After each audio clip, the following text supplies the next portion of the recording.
जय श्री कृष्ण, जय श्री राधे। सबैमा राधे राधे छ।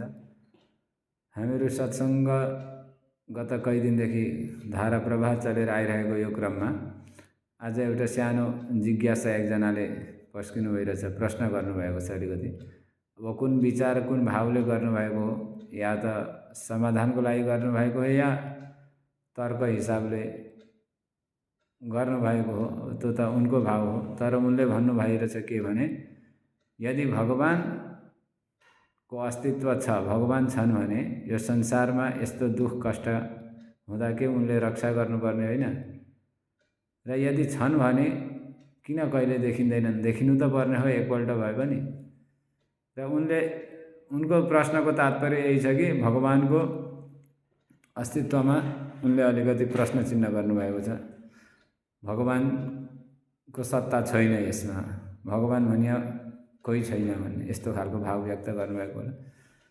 हेर्नु, अब यसमा ठोस प्रमाण त कसले के दिएला?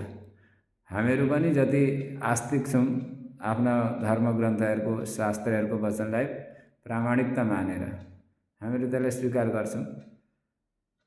र जसले आफ्नो साधना पुष्ट गरेर भगवानलाई प्राप्त गर्यो, भगवानको दर्शन पायो, पूर्वमा अथवा अहिले पनि कतिपय भगवत प्राप्त महापुरुष हुनुहुन्छ भने, र भगवान चाहिँ यस्तो सिक्रेट, यस्तो रहस्यमय अरे कि उसले आफ्नो साधनाले भगवानको दर्शन पायो त उसले अरूलाई गराउन सक्दैन।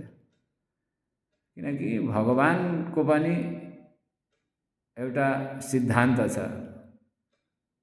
यति साधना यस्तो प्रकारको अन्तःकरण भइसकेपछि मात्रै मेरो प्राप्त हुन्छ, मेरो दर्शन हुन्छ।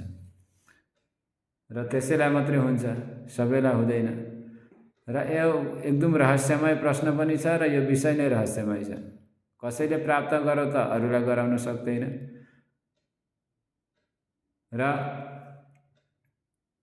अब अर्को कुरो जुन भन्नुभयो, यति दुख कष्ट, यसको बारेमा त हामीहरूले पहिलेदेखि नै चर्चा गरिरहेका छौँ।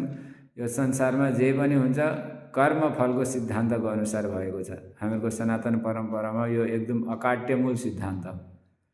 र कर्म फलको सिद्धान्तको अनुसार सब घटित हुँदैछ। र अर्को जुन प्रश्न गर्नुभयो, भगवान किन देखिनुहुन्न, यसमा पनि ठोस त के भन्न सकिन्छ। तर एउटा जस्तो आजको दिनमा एआईले गर्दा रोबोटहरूको जेनेरेट भए, रोबोटहरूले काम गरिरहेका छन्, आफ्नो ड्युटी निभाइरहेका छन्। तर ती रोबोटहरूलाई यो थाहा छैन कसले हामीहरूलाई बनायो। उनीहरूमा जति सफ्टवेयर डालेर, जति सिस्टम उहाँ फिटिङ गराएर काममा लगाइरहेछ, त्यति काम गर्छन्, त्यति मात्रै उनीहरूले आफ्नो ड्युटी गरिरहेका छन्। कसले उसलाई बनायो, उनीहरूको भित्र त्यो सारा सिस्टम कसले राख्यो थाहा छैन। त्यसै गरी सायद हामी पनि रोबोट हौँ, भगवानका पुतला हौँ।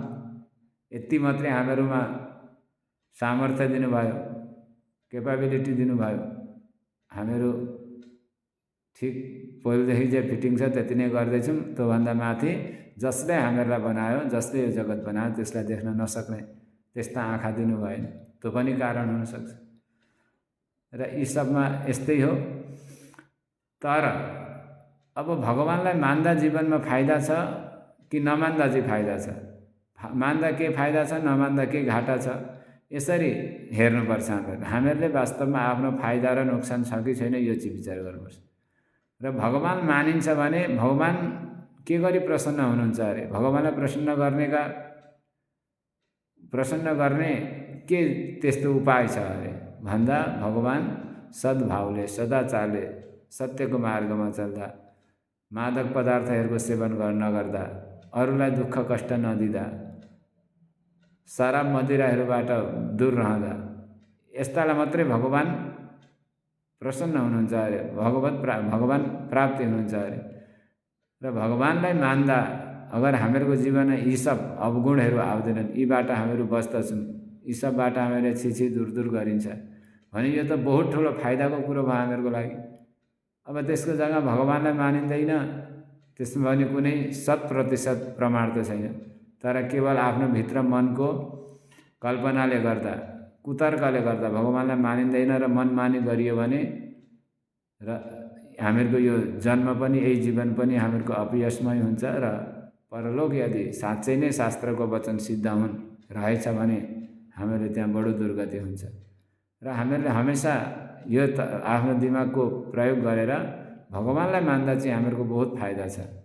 सारा दुर्गुणबाट हामीहरू बाँच्छौँ। हामीहरूको यो वर्तमान जीवनै बहुत सुखद आनन्दमय हुन्छ, कल्याणकारी हुन्छ।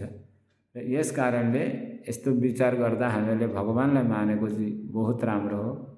ल मेरो यस्तो सोच छ। तपाईहरूले आफ्नो कमेन्ट गर्न सक्नुहुन्छ आफ्नो राय के कस्तो छ। हजुरहरू नमस्कार, राधे राधे।